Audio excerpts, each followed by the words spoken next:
Assalamualaikum warahmatullahi wabarakatuh. Perkenalkan, saya Aziza Tiani Yustisiningrum dari kelas 12 MIPA 5 absen 7 SMA Negeri 90 Jakarta tahun ajaran 2020-2021. Di sini saya akan melakukan ujian praktik biologi mengenai osmosis. Sebelum kita melakukan praktikum, tentunya kita harus mengetahui apa itu osmosis. Osmosis merupakan proses perpindahan partikel air dari konsentrasi rendah ke konsentrasi tinggi melalui membran semipermeabel hingga kondisi kesetimbangan telah tercapai. Kali ini saya akan melakukan pengamatan terhadap proses terjadinya osmosis pada kentang. Tujuan saya melakukan praktikum yang pertama untuk mengetahui proses terjadinya osmosis pada kentang. Yang kedua, untuk mengetahui perbedaan proses osmosis pada kentang yang dimasukkan ke dalam wadah kosong, yang dimasukkan ke dalam aquade 100 ml, yang dimasukkan ke dalam larutan gula 5%, dan yang dimasukkan ke dalam larutan gula 30%. Alat-alat yang kita perlukan yaitu pengupas kentang, cutter atau pisau, penggaris, 4 buah gelas, talenan, timbangan, 2 buah mangkuk kecil, sticky notes dan solasi, sendok, pinset, tisu, dan stopwatch. Bahan-bahan yang akan kita gunakan yaitu kentang, gula pasir, dan air. Yang pertama, kupas kentang lalu belah dengan ukuran panjang 5 cm dan berat 5 gram sebanyak 4 buah.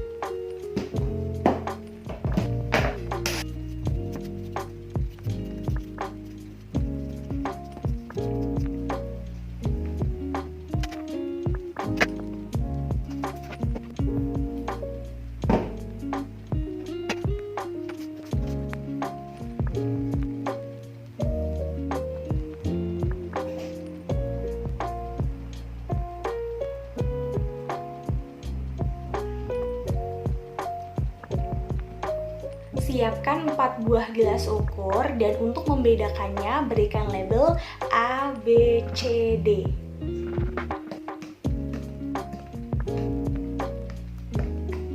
Masukkan air 100 ml ke gelas B, C, D.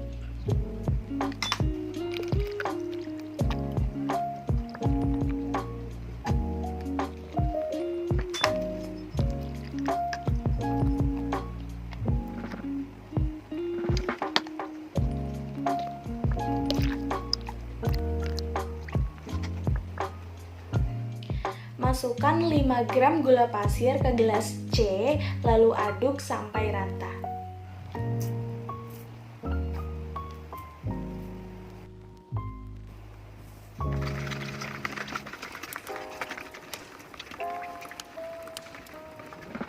Masukkan 30 gram gula pasir ke gelas D, lalu aduk sampai rata.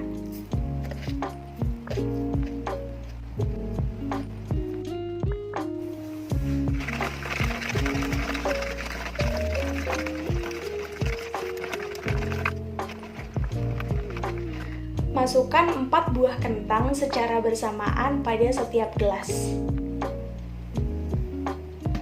Pasang stopwatch hingga 2 jam lalu amati proses yang terjadi.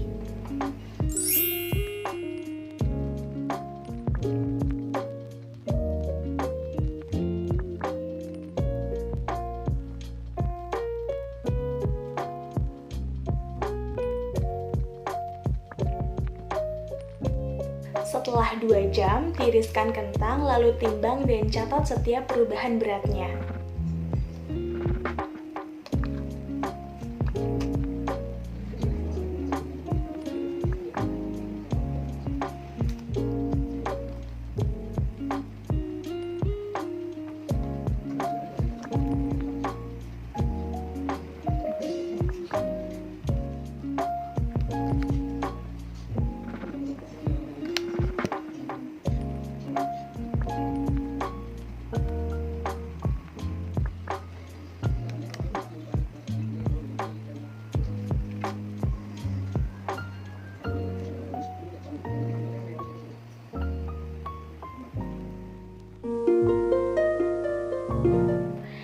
Setelah kita melakukan pengamatan, didapatkan hasil sebagai berikut. Terdapat 4 gelas dengan isi yang berbeda. Gelas A merupakan gelas kosong, gelas B berisi aquade 100 ml, gelas C berisi larutan gula 5%, gelas D berisi larutan gula 30%. Setiap gelasnya dimasukkan satu buah kentang dengan ukuran panjang dan berat yang sama, yaitu panjangnya 5 cm dan beratnya 5 gram. Ternyata setelah 2 jam, terdapat perubahan berat kentang di setiap gelasnya. Pada gelas A yang merupakan gelas kosong, kentang tidak mengalami perubahan dalam bentuk apapun. Jadi berat kentang awal dan berat kentang akhir sama, yaitu 5 gram. Pada gelas B yang berisi aquade 100 ml, kentang yang berat awalnya 5 gram bertambah menjadi 6,4 gram. Pada gelas C yang berisi larutan gula 5%, kentang yang berat awalnya 5 gram berkurang menjadi 4,7 gram. Pada gelas D yang berisi larutan gula 30%, kentang yang berat awalnya 5 gram berkurang menjadi 3,8 gram. Pada percobaan yang telah dilakukan dan setelah tadi kita melihat hasil pengamatan, dapat diketahui pada tabel bahwa dari percobaan ini terdapat perubahan berat kentang. Perubahan tersebut meliputi bertambah dan berkurangnya berat kentang. Hal ini dapat terjadi karena sifat larutan yang hipotonis maupun hipertonis terhadap kentang. Kentang yang direndam dalam aquades tidak mengalami osmosis, melainkan mengalami difusi, dikarenakan kandungan air di luar kentang lebih besar sehingga air cenderung masuk dan menyebabkan berat kentang bertambah yang awalnya 5 gram menjadi 6,4 gram. Pada larutan gula, kentang menjadi lembek dan terjadi pengurangan berat. Ini disebabkan karena kentang yang hipotonis terhadap larutan gula, sehingga air yang ada pada kentang keluar dari sel-sel kentang yang menyebabkan kentang menjadi lembek dan mengalami pengurangan berat. Di mana dari hasil percobaan yang telah kita lakukan, larutan gula memiliki kerapatan yang tinggi, sedangkan kentang memiliki kerapatan yang rendah. Setelah kentang direndam dalam larutan gula selama 2 jam, kentang tersebut menjadi lebih ringan dan warnanya pun lebih kusam. Semakin hipertonis larutannya, maka semakin lembek kentangnya, juga semakin banyak pengurangan beratnya.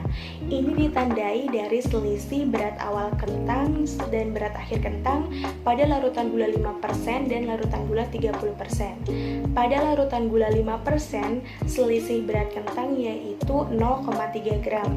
Pada larutan gula 30%, selisih berat kentang yaitu 1,2 gram.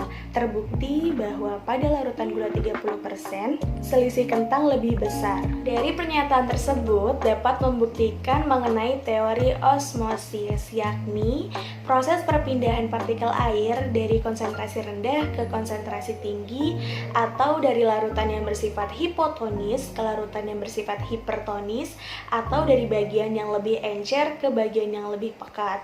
Proses ini biasa melalui membran semipermeable hingga kondisi keseimbangan telah tercapai. Berdasarkan percobaan yang telah dilakukan, maka dapat disimpulkan bahwa 1. Osmosis merupakan proses perpindahan partikel air dari konsentrasi rendah ke konsentrasi tinggi. 2. Kentang yang berada di dalam wadah kosong tidak mengalami osmosis, sehingga tidak ada perubahan. Yang ketiga, kentang yang direndam dalam aquades tidak mengalami osmosis, melainkan mengalami difusi, di mana kandungan air di luar kentang lebih besar, sehingga air cenderung masuk dan menyebabkan berat kentang bertambah. Yang keempat, kentang yang direndam dalam larutan gula mengalami osmosis, di mana kandungan air di dalam kentang lebih besar, sehingga air cenderung keluar dan menyebabkan berat kentang berkurang. Yang kelima, kentang dengan larutan gula 30% mengalami osmosis lebih banyak daripada kentang dengan larutan 5%. Terima kasih telah menonton, semoga bermanfaat. Kurang lebihnya mohon maaf. Wassalamualaikum warahmatullahi wabarakatuh.